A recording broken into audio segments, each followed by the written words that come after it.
जिस दिल में तेरा नाम नहीं। ठीक है, चलिए मैं बता रहा हूं कि अब अपने आप को कैसे हम पहचान पाए कि हमारे ऊपर तंत्र है। ठीक है, इस विषय में सुनिए आप लोग।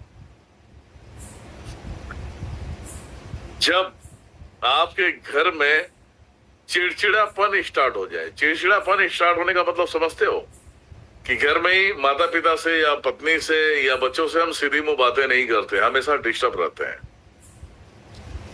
ये इसमें बड़े से बड़े साइंस विज्ञान वाले भी आ गए, उनके लिए भी यही बता रहा हूं। इसे एक बार नोटिस कर लेंगे तो समझ जाएंगे उनके ऊपर बाधा है या नहीं है। ठीक है, अगर घर में चिड़चिड़ापन लगना मतलब कि चिड़चिड़ हो रहा है। दूसरा, तबीयत हमेशा एक का ठीक होगा, दूसरा बीमार होगा, दूसरा बीमार होगा, ठीक होगा तो चौथा बीमार होगा। घर में ये परेशानियां कंटिन्यू चालू रहते हैं। ये दूसरे पॉइंट पे आ गया। तीसरा, रिपोर्ट अच्छे हैं, सब कुछ अच्छे हैं, रिपोर्ट में कुछ नहीं आ रहा, लेकिन तुम्हारे शरीर में कोई ना कोई कमी है।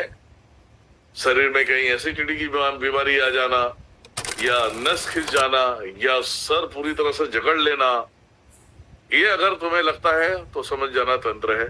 ये तीसरे पॉइंट की बातें हैं। तीसरे या चौथी जो भी है गिनती कर लो। घर पे खाना तुम्हें अच्छा ना लगना, जब खाना खाते हो ना, घर पे खाना जब खाते हो वो अच्छा नहीं लगना, मतलब ये तंत्र है। समझ में आया? ये तंत्र है। और दिमाग तुम्हारा घर में बंद जाना, घर में बैठे हो तो घर से बाहर निकलने का दिल नहीं कर रहा है, इस पे नोट करना। घर में हो तो बाहर निकलने का दिल नहीं कर रहा है, और घर में तुम्हारा दिमाग पूरा बंद हो जाता है, कुछ भी आप एक्स्ट्रा नहीं सोच सकते, तो समझ लेना ये तंत्र है। अब मान लिया जाए तुम्हारे ऊपर तंत्र है, तो और भी इसके विचार को हम कैसे क्लियर करें, इस विषय में भी हम बता देते हैं। घर से जब बाहर जाते हो ना तो घर पे जाने का दिल नहीं करता, ये नोट कर लेना सभी लोग। घर से जब बाहर जाते हो नौकरी के लिए या चाकरी के लिए, या आप कैसे घूमने जाते हो, तो घर पे जाने का दिल नहीं करता, तो समझ लेना ये भी तंत्र है। क्योंकि घर में तुम्हारे अपने लोग होंगे, वो क्रियाएं किए होंगे या जो कुछ भी किए होंगे, अगर ये सब सारी चीजों को आपने भाप लिया तो समझ जाओगे कि आपके ऊपर तंत्र है। ठीक है, और तंत्रों की क्रियाओं में ये भी आता है, अगर मान लेना तुम्हारा बिजनेस है पूरी तरह से एक झटके में बंद हो गया, नौकरी छूट गई, पैसे नहीं आ रहे, दुख तकलीफों का सामना कर रहे हैं, खाने के लिए अन्न नहीं है, तो ये भी तंत्र बाधा है।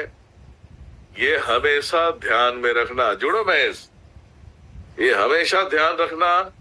इतनी चीजें अगर आप लोगों ने खुद से अनुभव कर लिया तो समझ जाओगे कि तंत्र होता है। तुम्हारे दिन दुनिया समय को बर्बाद कर देता है, यही एक तंत्र है।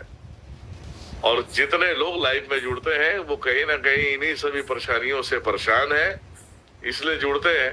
और जहां पे मुझे भारी नहीं दिखता, नहीं बताता हूं भाई, जहां पे ग्रह कहीं भारी है, कहीं तुम्हारे ऊपर के तंत्र है, कहीं पित्र है, कहीं कुलदेवी है, तो इसके लिए मेरे हिसाब से जो हमारे देश में 70% लोग हैं, सिर्फ इंडिया की बात कर रहा हूं, अगर पूरी कंट्री की बात करोगे तो ये भी 70% ही रख लेना।